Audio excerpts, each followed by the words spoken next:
আসসালামু আলাইকুম guys. TikTok, Facebook, YouTube এমনকি আর অন্যান্য যারা ভাই বন্ধুরা আছেন সবাইকে দৃষ্টি আকর্ষণ করে বলছি, দয়া করে আপনারা এই পাখিগুলো ধরবেন না, দেশের সৌন্দর্য নষ্ট করবেন না প্লিজ। সবাইকে হাতে পায়ে ধরে বলছি। আর এইসব ধরনের লোক যারা হাওরে বিলে এই বক পাখিগুলো শিকার করে তাদেরকে ধরে আইনের আওতায় আনুন। দেশ সৌন্দর্য নষ্ট করার জন্য এরা ইউটিউবে লেগেছে, তাদেরকে বুঝিয়ে দিন। এবং যদি বুঝ না মানে দেখেন বুঝ না মানে তাহলে তাদেরকে আইনের কাছে দিয়ে দিন। দেখেন কতগুলা বক, আমার মনে হয় এখানে 20 থেকে 30টা বক হবে। হ্যাঁ, এই উনি ধরে এনেছেন, উনি একজন মুরব্বী মানুষ, বুঝের মানুষ হয়ে এই কাজটা কিভাবে করলেন? হ্যাঁ, বুঝের মানুষ হয়ে কিভাবে করলেন? একজন ভাই, আমার মনে হয় একজন ভাই বকগুলা কিনে নিয়ে ছেড়ে দিয়েছেন, কিন্তু তিনি একজন মহান মানুষ। আমরা দোয়া করি আল্লাহ যেন ওনার হায়াত দীর্ঘদায়ী করে, বিপদ আপদ বালা মুসিবত থেকে দূর করে।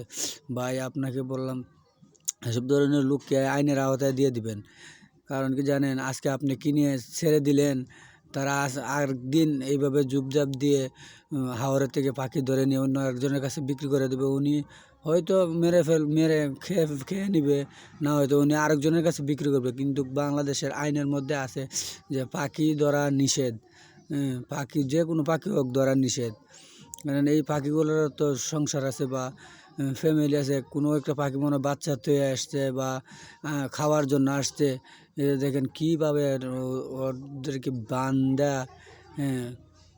বাঁধছে। অনেকটি খুব কষ্ট হয়েছে, কিন্তু ছেড়ে দিচ্ছে। কিন্তু ভাই ভালো মনের মানুষ হওয়ার কারণেই তোই এই বকগুলা কিনে ছেড়ে দিয়েছে। কিন্তু এরা তো আরেক দিন এভাবে ধরে বিক্রি করবে আরেকজনের কাছে। সব মানুষ তো সব সমান না ভাই। ভাইয়া, যে ভাইয়া এই বকগুলা কিনে ছেড়েছেন তাকে অসংখ্য ধন্যবাদ এবং আমার থেকে সালাম। ভাইয়া, আপনি যদি ভিডিওটা দেখেন তাহলে ওদেরকে দৃষ্টি আকর্ষণ করে বলবেন যাতে এরকম আর কখনো না করে। খুব সুন্দর করে পাতা গুতাগুলি সব কেটে ফেলে দেওয়া হোক, কিন্তু এইভাবে পাখি দেশ থেকে নষ্ট করাটা ঠিক না। তিনি তো অন্য কোনো কাজ করে খেতে পারেন, কিন্তু এই পাখি শিকার না করলেই হয়। আসসালামু আলাইকুম।